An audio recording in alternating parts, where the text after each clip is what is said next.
मित्रों सादर नमस्कार। और मैं महेंद्र कुमार जैन एक बार फिर आप सभी के सामने उपस्थित हूँ। आज किसी कविता के साथ नहीं, एक विचार, एक आध्यात्मिक दृष्टिकोण के साथ आप सभी से रूबरू हूँ। और आज एक ऐसे विषय पर बात करने वाला हूँ जो हमारे जीवन के लिए अति आवश्यक है, क्योंकि कहीं ना कहीं छोटी सी उपलब्धि या थोड़ा बहुत ज्ञान या ज़्यादा ज्ञान भी हो अगर हमारे पास, तो हम बहुत ज़्यादा उस अभिमान में चले जाते हैं, अहंकार में डूब जाते हैं, दर्प में डूब जाते हैं। तब कहीं कुछ ऐसे उदाहरण या कुछ ऐसे पौराणिक साक्ष्य हमारे सामने हैं जिनके माध्यम से जीवन को सरल और सहज बनाया जा सकता है। जितने भी हम ज़्यादा नीतिवान, गुणवान, ज्ञानवान या शक्तिवान बन जाएं, उसके बाद भी हमारे अंदर कुछ सहजता और सरलता बनी रहे। कभी हमें अपनी शक्तियों का, या कभी हमें अपनी उपलब्धियों का, या कभी हमें अपने कृत्यों का कोई के लिए हमारी इस संस्कृति में बहुत सारे ऐसे उदाहरण के जिसमें व्यक्ति ने केवल सहज और सरल रूप से भी अपनी अदम्य साहस और शक्ति का परिचय दिया। आज कुछ ऐसे ही एक दृष्टिकोण से और एक ऐसे कथानक से हम जुड़ने वाले हैं जो कभी हमारे प्राचीन का एक हिस्सा रहे। और इसे कहानी तो नहीं कह सकता मैं, क्योंकि कथा है वो, और कथा हमेशा ऐसे चरित्रों से भरी होती है जो कभी ना कभी इस पृथ्वी पर घटित हुए। तो उन्हीं में से मैं बात कर रहा हूँ आज एक सरलता, विनम्रता के साथ उस साहस की कि उतना साहस अगर किसी और व्यक्ति के पास आज के समय में हो जाए तो शायद वह व्यक्ति अपने आप पर भी नियंत्रण ना पा सके, या जिन्होंने भी उस सीमा को लांघने का जो कार्य किया, उसके बाद उनका जो परिणाम हुआ, उसकी भी इसी कहानी के साथ जुड़ा हुआ एक पहलू। तो ये दृष्टिकोण है या दृष्टांत भगवान हनुमान और बाली दोनों के बीच में कुछ ऐसी बात हो गई कि जिसकी वजह से बाली ने कहा कि मैं सबसे ज़्यादा शक्तिशाली हूँ, और हनुमान जी आप अपने आप को बहुत बड़ा शक्तिशाली कहते हैं, तो ऐसा ना हो कि हम दोनों के बीच युद्ध हो जाए।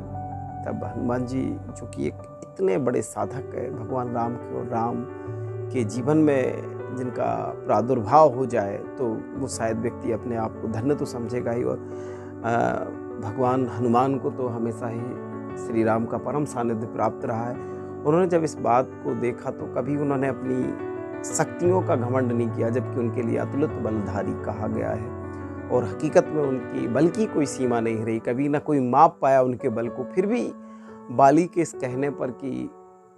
किस में ज़्यादा शक्ति है, शक्ति को क्यों ना एक बार परखा जाए, या एक बार युद्ध के द्वारा इसको साबित कर दिया जाए कि किसके अंदर कितना साहस है या किसके अंदर कितना बल है, इसका एक निर्णय हो जाना चाहिए। तब हनुमान जी ने शुरुआत में तो उस चीज़ को पूर्ण रूप से समाप्त करने का प्रयास किया कि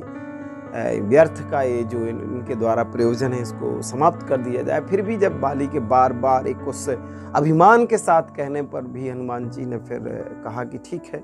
युद्ध के माध्यम से भी हो जाए। बाली को वरदान प्राप्त था कि अगर कोई भी शत्रु या कोई भी प्रतिद्वंदी अगर उनके सामने आता है तो उसकी आधी शक्ति बाली के अंदर चली जाती है। तो बाली बड़ा प्रसन्न था कि हर हाल में जीत बाली की होगी, और बाली निश्चित तौर पर इसलिए आश्वस्त था कि जो वरदान उसके पास है उसके अनुसार उसकी शक्ति और प्रतिद्वंदी की आधी शक्ति का समावेश भी उसके अंदर हो जाएगा, तो निश्चित तौर पर विजय श्री उसी के द्वार पर अपना माथा टेकेगी। बजरंगबली ने भी सोच लिया कि चलिए अब जब ऐसा है तो कुछ हो ही जाना चाहिए, और कल युद्ध में इस चीज का निर्णय भी हो जाए, इस बात का निर्णय हो जाए कि कौन ज्यादा बलशाली है। इसलिए नियत हो गया समय, और हनुमान जी ने भी कह दिया कि चलिए तो ठीक है, अब कल युद्ध के बाद ही पता चलेगा कि किसके पास कितनी शक्ति है, और उस शक्ति का परीक्षण भी हो जाएगा, और जिसका बिना प्रयोजन का जो एक घमंड है वो भी टूट जाएगा। तो दूसरे दिन का इंतजार, इसके पहले बात ब्रह्मा जी को जब पता चली कि हनुमान जी ने भी प्रण कर लिया है कि कल तो युद्ध होगा, तब ब्रह्मा जी इस शक्ति से परिचित थे कि हनुमान जी के पास कितनी शक्ति है। बाली ने नाहक ही एक ऐसे साधक को जगा दिया, एक ऐसी शक्ति को जगा दिया जिस शक्ति को संभालना बाली तो क्या किसी के बस की बात नहीं है। ब्रह्मा जी ने सोचा कि कल का यह युद्ध टालना ही पड़ेगा, और बाली को भी इससे अवगत कराना ही पड़ेगा। बाली से भी कहा गया कि बाली युद्ध को टाल दो, परंतु बाली माना नहीं। तो ब्रह्मा जी बजरंगबली के पास गए कि हनुमान जी आपको कल के युद्ध में नहीं जाना है, इस युद्ध को टाल दीजिए। तब हनुमान जी ने कहा कि अब ये मुझसे नहीं हो सकता, जब मैंने कल का कह दिया है तो फिर कल युद्ध होगा ही। तब ब्रह्मा जी कहते हैं कि आप जा रहे हैं तो एक मेरी विनती है आपसे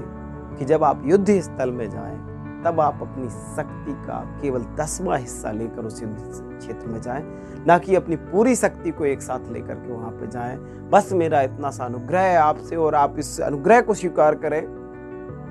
तब हनुमान जी कहते हैं कि ठीक है, मैं अपनी शक्ति का 10वां हिस्सा लेकर ही युद्ध के क्षेत्र में जाऊंगा। और जब दूसरा दिन आता है और हनुमान जी जब चलते हैं युद्ध स्थल की तरफ, बाली उस तरफ से युद्ध स्थल की तरफ बढ़ता है और जैसे ही दूर से ही हनुमान जी का सामना जब बजरंगबली बाली के लिए होता है, तब बाली के अंदर इतना ज्यादा विस्फोट होता है, इतना ज्यादा उसको पीड़ा होती है कि जैसे ही हनुमान जी की वो 10वें हिस्से की शक्ति उसके अंदर समाने को जैसे ही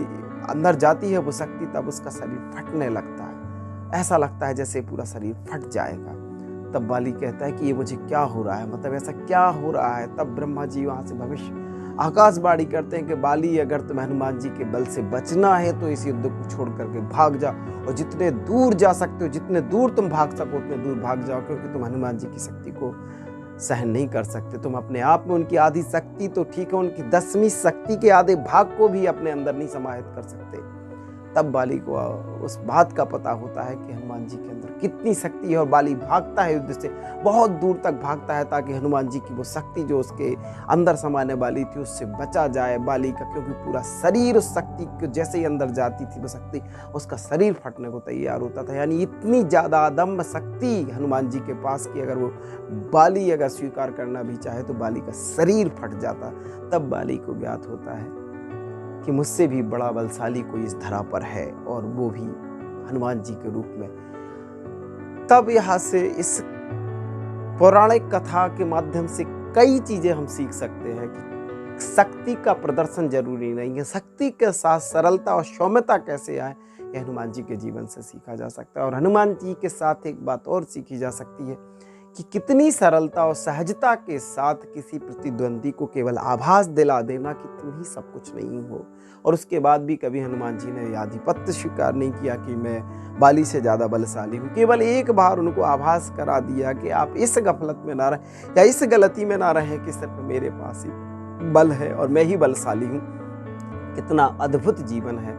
हनुमान जी का, और हनुमान जी के जीवन से व्यक्ति जितना ज़्यादा सीख सके आज का, चाहे वो राम जी की निस्वार्थ भावना से सरलता के साथ सेवा हो या उनकी पूजा हो या अर्चना हो, वंदना हो, या उन्हीं के लिए संपूर्ण जीवन निष्कपट रूप से बिना किसी स्वार्थ के समर्पित कर देना, एक दासत्व की प्रथा में जहाँ पर केवल अपने स्वामी के लिए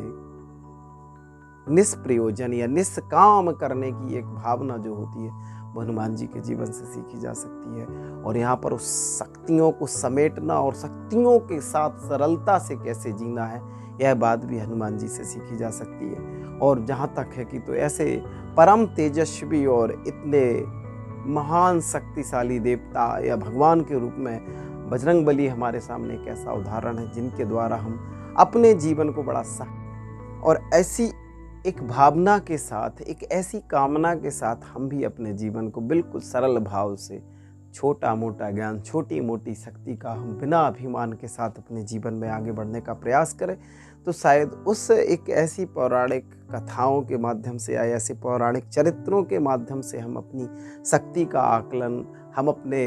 दर्प का भी आकलन कर सकते हैं कि हम कितने ज़्यादा, थोड़ा सा भी अगर हमारे जीवन में कुछ आ जाता है तो हम कितने ज़्यादा अभिमान को अपने पास पालने लगते हैं। तो हमें अपनी शक्तियों के दुरुपयोग का भी पता चल सकता है कि हम किस गलती में जी रहे हैं, जबकि इतना बड़ा परम तेजस्वी, परम शक्तिशाली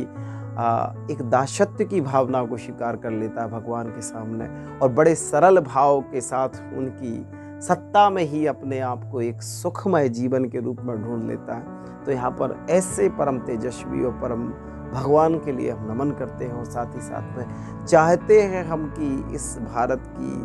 धरा पर या आज की जो युवा पीढ़ी है, आज का जो जनजीवन है, आज की संस्कृति में जो कमियां दिख रही हैं, उन कमियों को दूर करने के लिए ऐसे पौराणिक साक्ष्य हमारे सामने हमेशा उभर कर आते रहें, ताकि हमें अपनी एक संस्कृति पर भी गर्व हो और साथ ही साथ हमें अपने प्राचीन लोगों के ऊपर भी इतना गर्व हो कि उस समय भी हमारे इस भारतवर्ष में कितने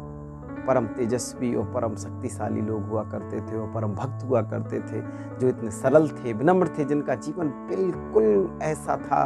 कि इतना साहस, इतनी शक्ति होने के बाद भी एक साधारण सा जीवन जीते थे। तो ही